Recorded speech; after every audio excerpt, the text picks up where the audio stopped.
I see the family as an icon of the kingdom of heaven. I see marriage as a symbol of Christ and the church, and a family is a sacred mystery, and a home ideally should be a place where each of the people in the family work out their salvation together. My family represents life. It represents goodness and prosperity, and many of my dreams have come true through my children. And it's endless, really, how much beauty a family can bring.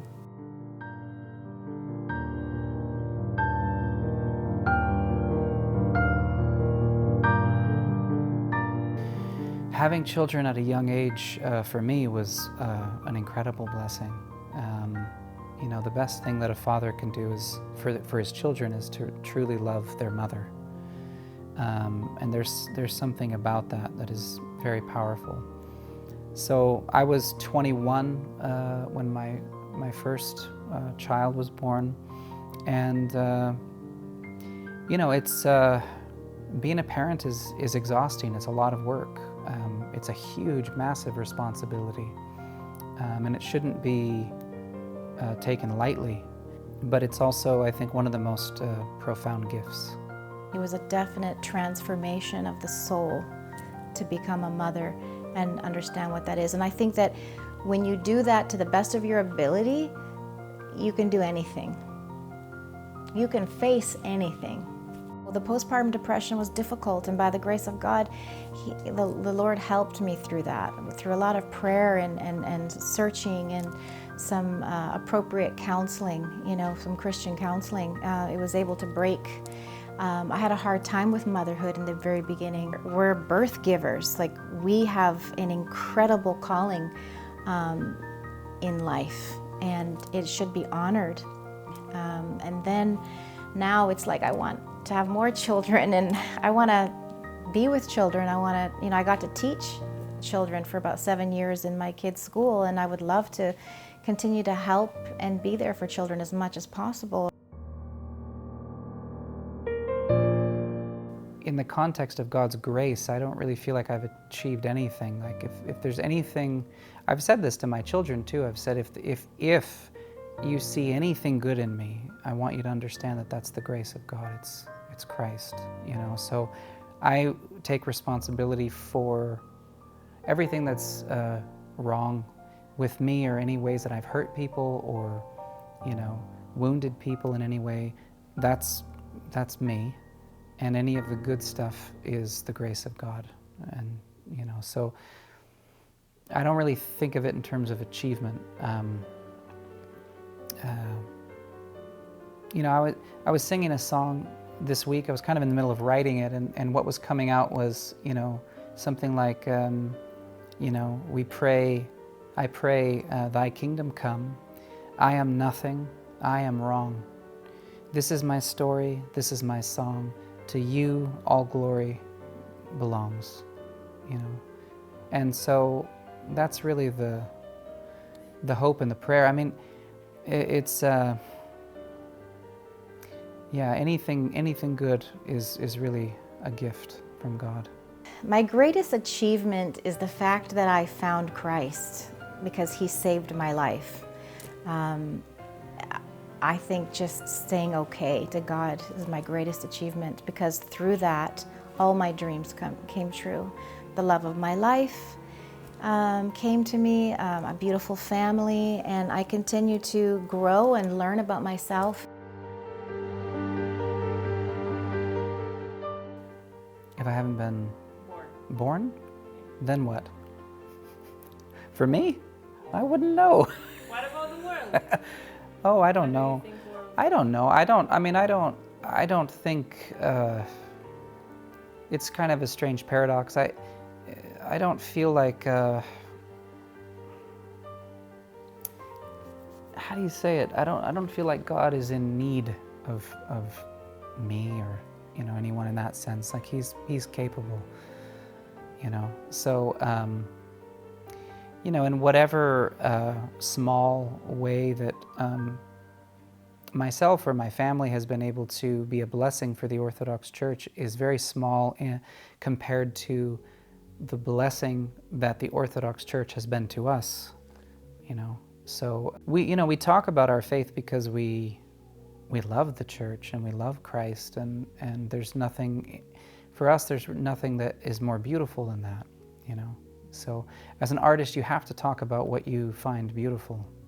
It's impossible not to. I mean, that's why poets write poetry, because they're so moved by something, by beauty, by nature, by romance, whatever it might be. And, you know, for us, the story of Christ and the beauty of that story, it's the ultimate story. I've talked to my son about this too, and Jordan Peterson talks about these things, you know, archetypal stories, and you can't get any farther down or any farther above the story of Christ. Like, this is it. This is the story of stories. He's the hero of heroes. He's the King of kings. He's the beginning and the end. This is the story that every other story is a shadow of. And, you know, when you experience a little taste of that beauty, it's like what Dostoevsky talks about, that beauty will save the world. Think about that sometimes, like, what if I wasn't born? Why am I born? You know, kind of thing. And obviously, there's a very higher law to all of this. It's like, I don't know, it's like God loved me and He created me, and so He wanted me into the world. And so that's for everybody, you know, that idea. It's such a powerful mystery. But life is a holy thing. It's a sacred thing.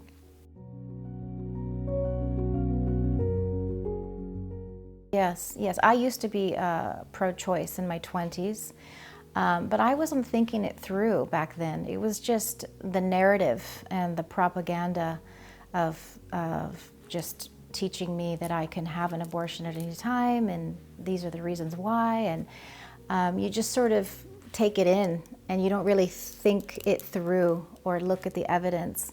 And I actually have a lot of compassion for women that are in difficult situations in their life, where they feel like they don't want to have a baby, or they're with somebody that you know, they don't want to marry, or they're in a difficult situation.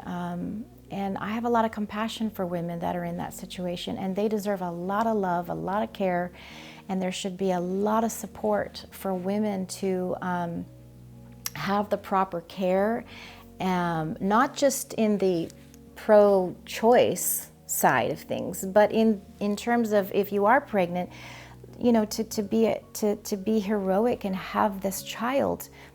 But there should be so much love and support for the woman to carry this through, because this is not an easy thing. And I think that there's a lot of devastating consequences in not having a child in terms of having an abortion.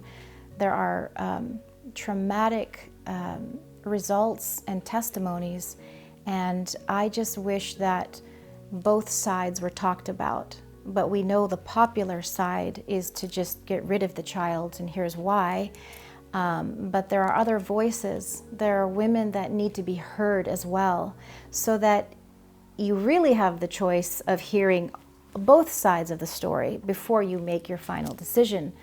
Otherwise, you know, it's just a brainwash. Well, you hear stories. You hear about people that said, you know, I'm alive today because my mother didn't abort me. She wanted to, but I'm here today to talk about my story.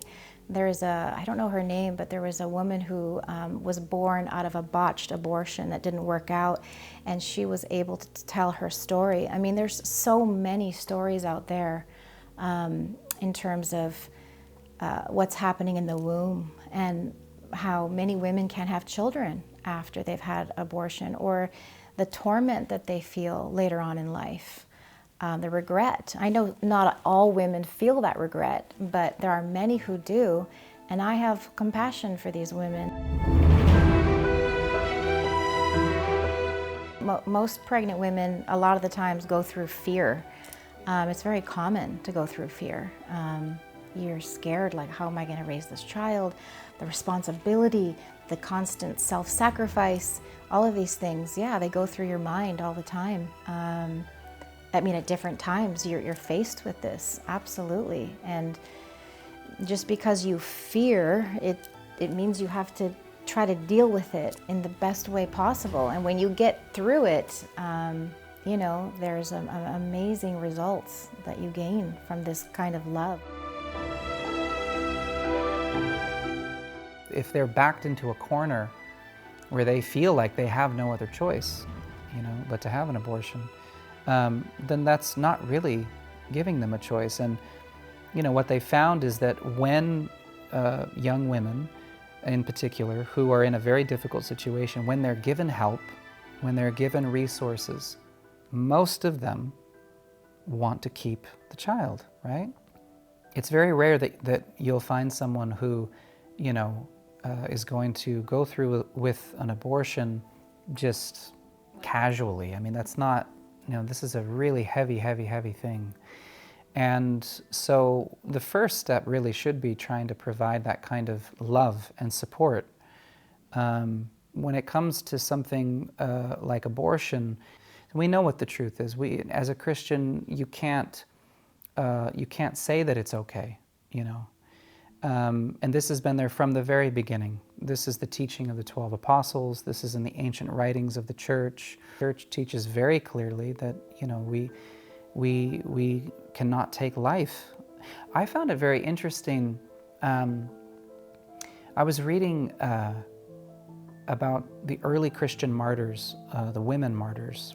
And I can't remember the names. I think it was Felicity, maybe, and I can't remember the name of the other saint, forgive me, but one of them was pregnant, and they were Christians, they were about to be taken into the Colosseum to be devoured by the wild beasts.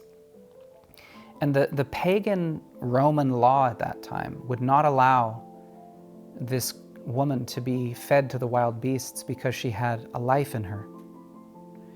They respected the unborn to that extent. Even this, you know, society that was, you know, sending Christians to the lions. And I found that quite incredible. So it's a delicate, difficult subject in our times, but Christians need to be who we are, which is we need to be full of grace. We don't condemn people, but we also remain in the truth. And somehow people need to be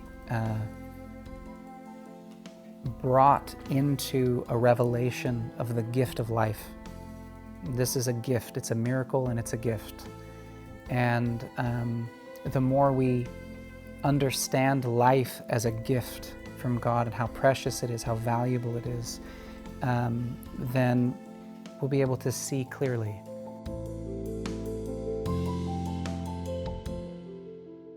Because, I mean, it's the future, you know.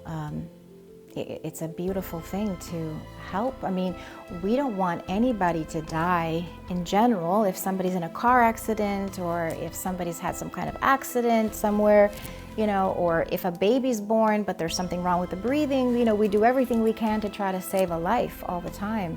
And so we should invest in helping all lives to live.